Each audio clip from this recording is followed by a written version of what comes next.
Hello dear students, welcome back to my channel physics SPC. Electromagnetic conduction का एक question. A circular conducting loop of DSR is placed in uniform AD field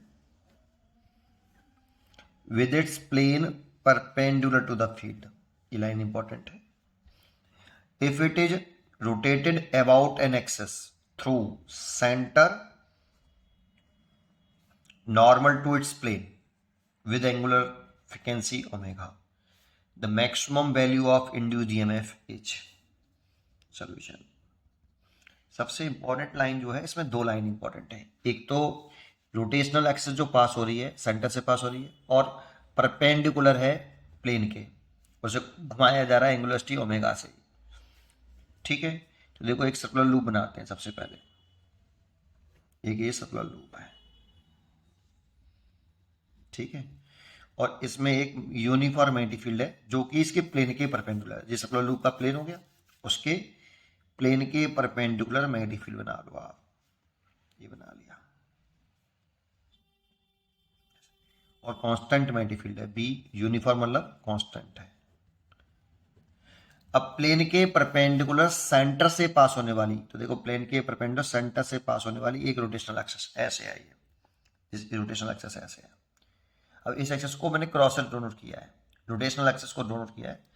इस axis के about इसे घुमा रहे हैं हम, ऐसे घुमा रहे हैं, मान लो इस एक्सिस के अबाउट, है ना। प्लेन के परपेंडिकुलर और सेंटर से पास होने वाली एक्सिस के अबाउट घुमाना है इसको। ये इंपॉर्टेंट लाइन है। If it is rotated about an axis through the centre, centre से जा रही है, ये देखो ऐसे सेंटर से जा रही है ऐसे, and normal to its plane, तो प्लेन के परपेंडिकुलर है ये एक्सिस, और इसे एंगुलर वेलोसिटी ओमेगा से ऐसे घुमा दो, क्लॉकवाइज घुमा दो, एंटी क्लॉकवाइज घुमा दो, है ना, ओमेगा से घुमा दिया। The maximum value of induced EMF. तो जब इसको ऐसे ऐसे घुमाएंगे ना, इसको इस एक्सिस के अबाउट ऐसे घुमाएंगे, इसको ऐसे, तो ना तो इसका मैग्नेटिक फील्ड चेंज हो रहा, ना वह एरिया चेंज हो रहा जिसमें मैग्नेटिक फील्ड लाइंस प्रेजेंट हैं, और ना थीटा चेंज हो रहा। दैट मीन्स फ्लक्स कांस्टेंट है। देखो फ्लक्स, मैग्नेटिक फ्लक्स जो होता है, magnetic flux passing through loop, phi बराबर बी ए कॉस थीटा। यहाँ पे बी तो मैग्नेटिक फील्ड है जो कि कांस्टेंट है। Area A, area in the loop है, area in the loop where magnetic field is present, where magnetic field is present. और थीटा एंगल बिटवीन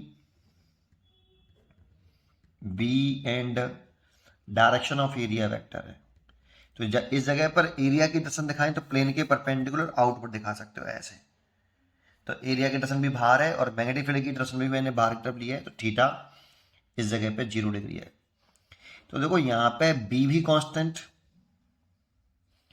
बी भी कांस्टेंट, एरिया भी कांस्टेंट, और फ्लक्स थीटा भी 0 जो कि कांस्टेंट, चेंज नहीं हो रहा। इन तीनों में से कोई चेंज नहीं हो रहा, सो मैग्नेटिक फ्लक्स कांस्टेंट है। इसीलिए इंड्यूस ईएमएफ होता है माइनस का d phi over d t. जब फ्लक्स कांस्टेंट है तो चेंज इन मैग्नेटिक फ्लक्स कितना है, 0 है भाई। Small change in magnetic flux है, तो चेंज इन मैग्नेटिक फ्लक्स 0 है, इसलिए इंड्यूस ईएमएफ 0 होगा। तो इंड्यूस 0, डी चॉइस। फ्लक्स में चेंज ही नहीं आ रहा। जब तक मैग्नेटिक फ्लक्स में चेंज नहीं आएगा तब तक कोई इंड्यूस ईएमएफ डेवलप नहीं होगा, इसीलिए इंड्यूस ईएमएफ 0 होगा। पढ़ते रहिए और खुश रहिए।